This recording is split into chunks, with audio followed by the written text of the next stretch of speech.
Hello, my name is Morten Svinndal, and I'm a guide at the Oscarsborg Museum.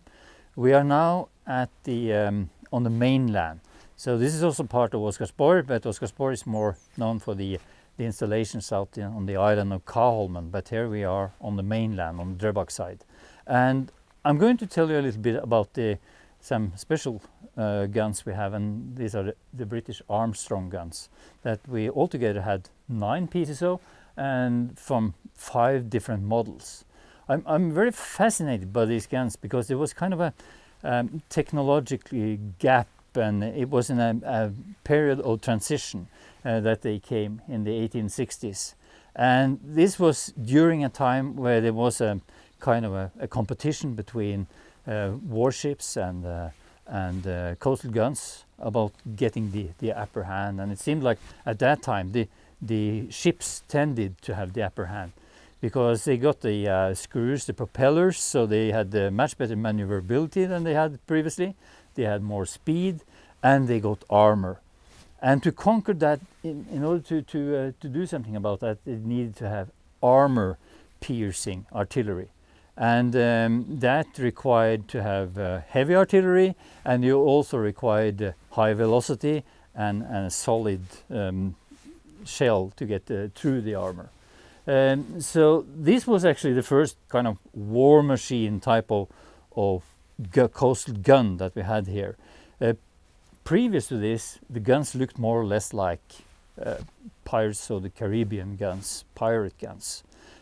So this is more a war machine where you had the fundament here, the cradle, and you have another cradle on top here, which the barrel rests in.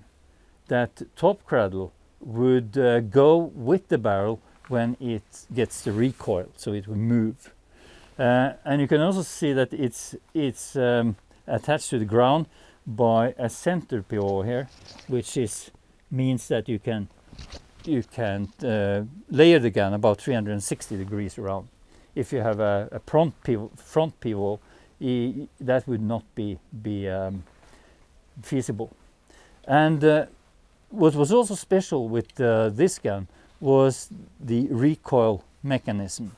The recoil mechanism was in 3 parts. It was the friction between the upper cradle and the lower cradle, and then you also had the reason that the lower cradle is actually increasing height, so you have to go against the height here, and that will also take away some of the energy from the recoil. But those both were fixed standards.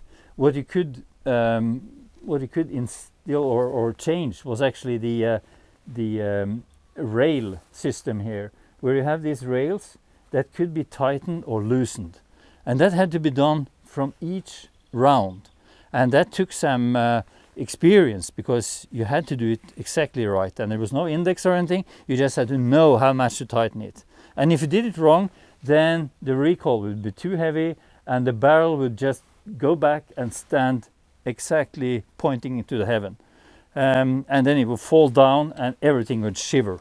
So that was something you would try to avoid. What also was very special with this gun was it was acquisition in 1866, and then it was meant as an armor-piercing gun for Oscarsborg, but it was placed in Oslo on the harbor side and used as a gun for trials for 20 years. And then after those 20 years, it was sent to Oscarsborg and stored at Oscarsborg for 8 years. So it was actually installed here in a gun position when it was almost 30 years old. And this battery was then constituted by this gun, the so-called Norwegian gun, like it was called by people, and 3 other guns that are slightly smaller. This is a 26.7 centimeter, the others are 22.6 centimeter. Model 1871, while this is a model 1866. So these guns constituted what we call the road bend battery, and it was installed in 1895, which was a bit late for this kind of guns, which were modern in the 1860s, 1870s, and that was something that probably has to do with parliamentarism coming to Norway, and the advice of the expert was not accepted by the parliament, so they wanted their own solution, and that solution was worked out by a member of parliament called Gregersen, and then it was also called Gregersen's battery after that. So militarily, this battery didn't have much purpose. It was probably too old when it was installed. But technically, it's quite interesting because it's bridging the old Pirates of the Caribbean type of guns with the more modern breech loaders, backloaders that came later. And actually, when this was installed in 1895, then Oscarsborg had already got its 3 new Krupp 28 centimeter breech loaders 3 years earlier. So we're now at gun number 1 in the so-called road bend battery or Gregersen's battery. This is the westernmost gun, and it's a 22.6 centimeters, slightly smaller than the one we saw first here. And the 3 guns from here to number 3 were taken from the southern battery of Oscarsborg, but they had to be removed because when the new main battery came, you could not have a battery in front of that. So they were put out here. The loading was used this crane, so they had to place the charge here, and then it had to be taken up by the crane and a trolley on tracks over there, and then they had to load the charge, and then they had to do the same thing with the shell, and the shell would on this gun be approximately 110 kilos. On a bigger gun it would be 130 something kilos, and then they had to hoist it up and then load it from the front of the barrel, and that of course was a cumbersome thing. It took a while to do that.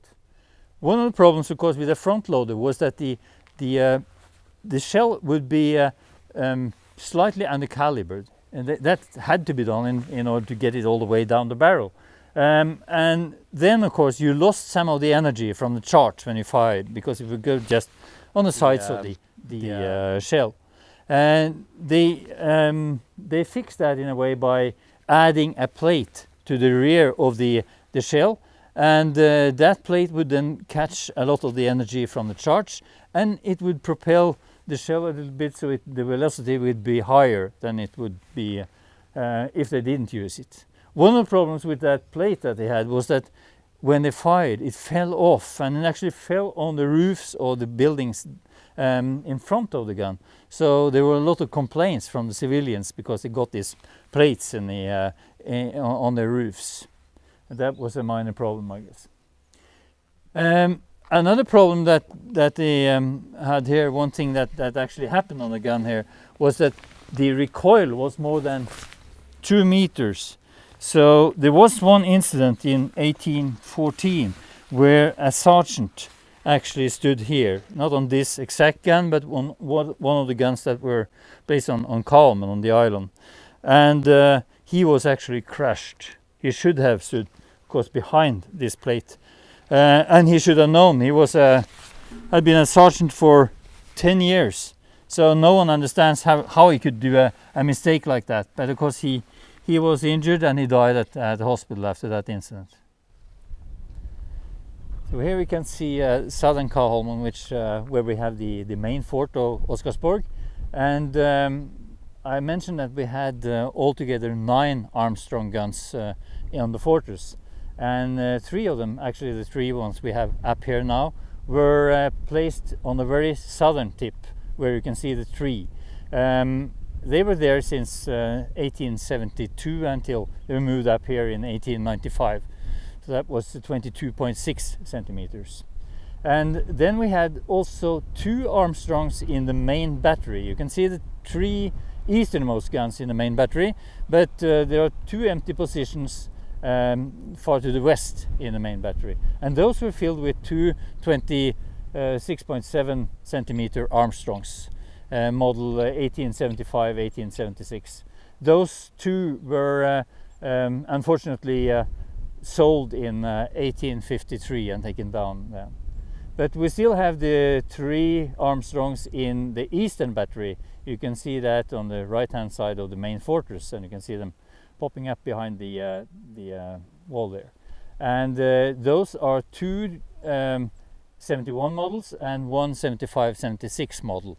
The special thing with the 75-76 model on the left side there was that it has hydraulic brakes, so it doesn't have the old rail brakes that we had on the other guns. So that's a difference there. We will continue making films like this and put them on YouTube, and we would like to encourage you to subscribe on our channel on YouTube. It doesn't cost anything, and that will automatically give you the updates as they are coming.